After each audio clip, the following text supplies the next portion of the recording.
शहर की लाइट्स जगमगा रही थीं और माहौल बहुत ही शांत था। आदित्य ने धीरे से मेरा हाथ पकड़ा। उसकी उंगलियों का स्पर्श मेरे दिल को एक अलग ही एहसास दे गया। मैं हूं नैना, 22 साल की एक आर्टिस्टिक और थोड़ी इंट्रोवर्टेड लड़की। मेरा कद 5 फुट 5 इंच है, रंग गेहुआ और मेरी फिगर 32-25-34 है। मेरी गहरी आंखें और मेरे कंधे तक आते बाल मुझे एक अलग ही लुक देते थे। मुझे वेस्टर्न फैशन बहुत पसंद था, खासकर फ्लूई ड्रेसेस, स्किनी जीन्स और ट्रेंडी टॉप्स।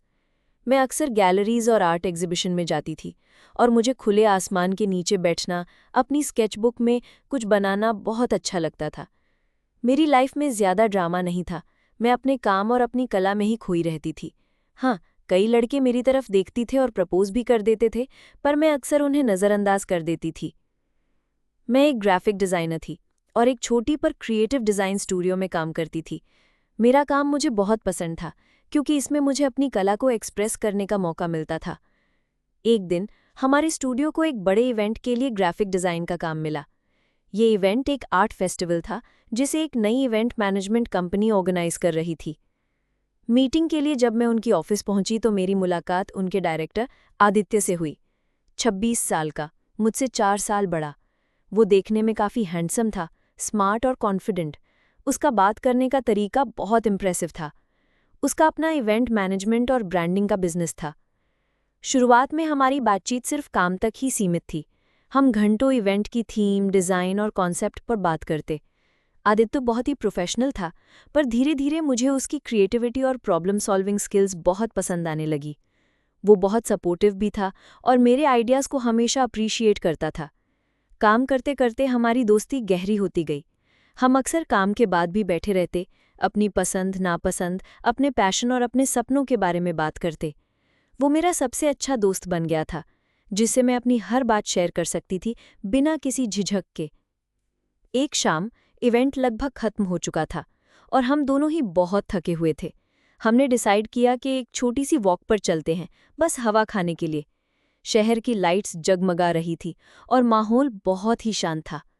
आदित्य ने धीरे से मेरा हाथ पकड़ा। उसकी उंगलियों का स्पर्श मेरे दिल को एक अलग ही एहसास दे गया। मैंने उसकी आंखों में देखा और उस पल मुझे एहसास हुआ कि ये सिर्फ दोस्ती नहीं है, ये कुछ और है। वो पल एक जादू सा था। हमने कुछ नहीं कहा, बस एक दूसरे की आंखों में खोए रहे। उस रात जब मैं घर लौटी तो मेरा दिल अजीब सी खुशी और बेचैनी से धड़क रहा था। मुझे आदित्य की कमी महसूस हो रही थी। अगले दिन आदित्य ने मुझे फ़ोन किया और कहा, नैना, मैं तुम्हें दोस्त से ज़्यादा पसंद करने लगा हूँ। मुझे लगता है कि मैं तुमसे प्यार करता हूँ। मैंने बिना सोचे हाँ कह दिया। वो पल मेरी ज़िंदगी का सबसे यादगार पल था। उस दिन से हमारी दुनिया पूरी तरह बदल गई। हर दिन उसके साथ एक नया रोमांच था, एक नया अनुभव। हमारे प्यार की शुरुआत बहुत धीमी और प्यारी थी। हम एक दूसरे को समझते थे, एक दूसरे का सम्मान करते थे। हम एक दूसरे की छोटी छोटी बातों का ख्याल रखते थे। आदित्य अक्सर मुझे लॉन्ग ड्राइव पर ले जाता, कभी किसी आर्ट एग्जीबिशन में तो कभी किसी शांत जगह पर। एक शाम आदित्य ने मुझे अपने पेंट हाउस अपार्टमेंट बुलाया था। उसने एक खूबसूरत कैंडल लाइट डिनर तैयार किया था। माहौल बहुत ही रोमांटिक था। धीमी रोशनी, हमारे पसंदीदा सॉफ्ट म्यूजिक और फूलों की हल्की खुशबू। हमने बातें की, हंसे और फिर एक दूसरे की आंखों में खो गए। उसने धीरे से मेरा हाथ पकड़ा और मुझे अपनी ओर खींचा। हमारे होंठ मिले और वो पहला किस एक ऐसा एहसास था जो मैंने पहले कभी महसूस नहीं किया था। मेरा दिल जोर से धड़क रहा था, जैसे वो कोई नई धुन बजा रहा हो। धीरे धीरे हम और करीब आते गए। मुझे याद है वो रात जब हम पहली बार एक दूसरे के जिस्म से वाकिफ हुए थे। मैंने एक हल्की सफ़ेद लेस वाली शॉर्ट नाइट ड्रेस पहनी थी जो मेरे फिगर को ब्यूटीफुली एक्सेंट कर रही थी। आदित्य ने एक डार्क ग्रे टी शर्ट और ब्लैक बॉक्सर पहना था।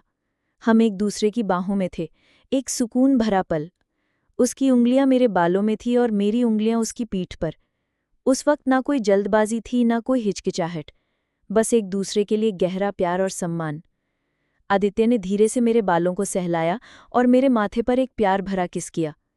नैना, तुम मेरी जिंदगी का सबसे खूबसूरत हिस्सा हो। मैंने उसकी आंखों में देखा। उसके चेहरे पर एक सादगी थी, एक पवित्रता। हमने एक दूसरे को पूरी तरह से स्वीकार किया। उस रात हमने वो खूबसूरत पल जिए। वो इंटरकोर्स सिर्फ जिस्मों का मिलन नहीं था, बल्कि दो रूहों का संगम था, एक दूसरे पर संपूर्ण विश्वास का प्रतीक। मैंने अपनी आंखों में खुशी के आंसू महसूस किए।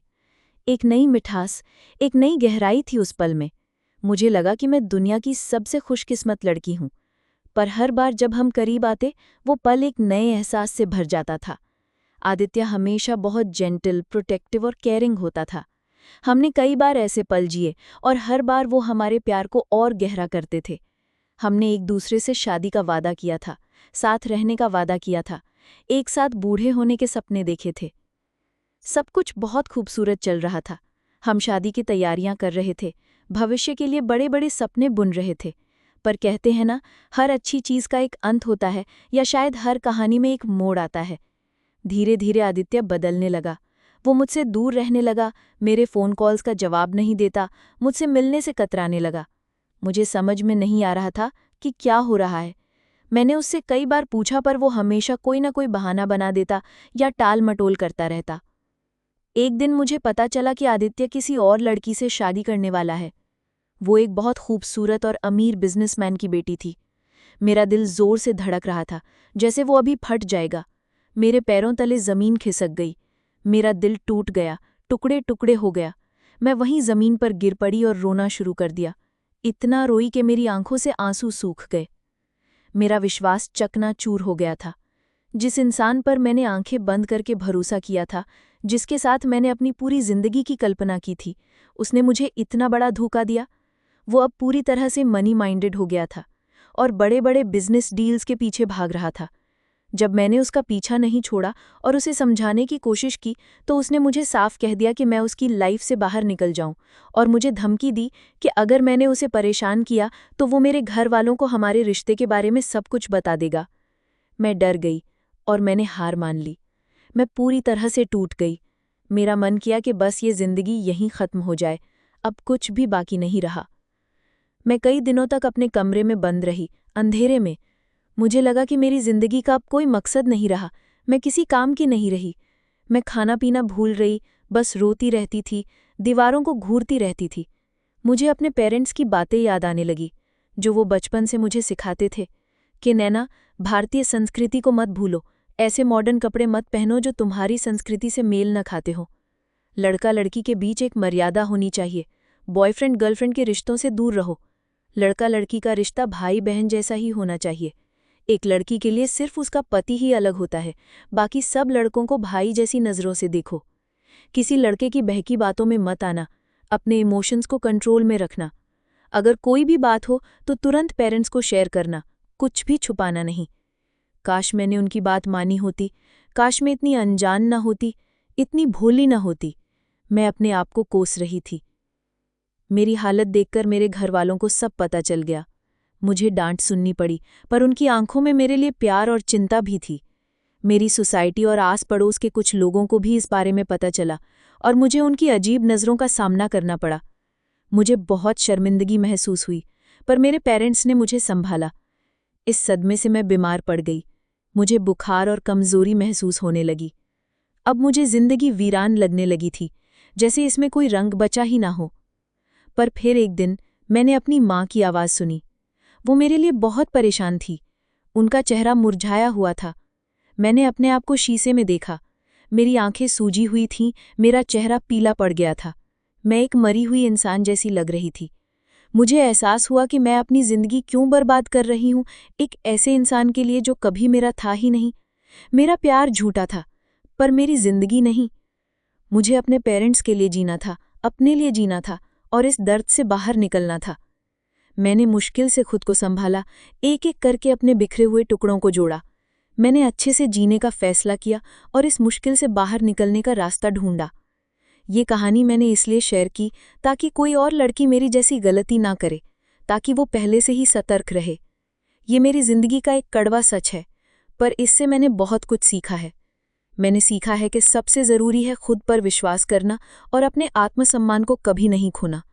मैंने अपनी लाइफ में आगे बढ़ने का फैसला किया और मैंने अपने करियर पर और ध्यान देना शुरू किया। प्यार सिर्फ 2 पल की खुशी या जिस्म का रिश्ता नहीं होता। सच्चा प्यार विश्वास, सम्मान, त्याग, समझदारी और हर मुश्किल में एक दूसरे के साथ खड़े रहने का नाम है। ये भावनाओं का एक अटूट बंधन है जो हर चुनौती में और मजबूत होता है। अगर आप किसी से सच्चा प्यार करते हैं तो उसे निभाओ, उसे संवारो, उसे संजो कर रखो। 2 पल की चाहत में किसी की या अपनी जिंदगी बर्बाद मत करो या बर्बाद मत होने दो। संस्कारी बनो, अपने संस्कारों को कभी मत भूलो। अपने पेरेंट्स की बातों को हमेशा याद रखो, क्योंकि वो हमेशा हमारा भला चाहते हैं। उनका अनुभव हमें सही राह दिखाता है। जिंदगी में ऐसे कई मोड़ आते हैं जहां हम भटक सकते हैं, जहां हम भावनाओं में बह सकते हैं, पर हमें हमेशा सही और गलत का फर्क समझना चाहिए और अपने मूल्यों पर टिके रहना चाहिए। ये कहानी मुझे एक नई सीख दे गई कि जिंदगी में आगे बढ़ना, अपने पैरों पर खड़ा होना और मजबूत बनना ही असली जीत है। मैं अब एक नई नैना हूं, जो ज्यादा समझदार, ज्यादा मजबूत और ज्यादा होपफुल है।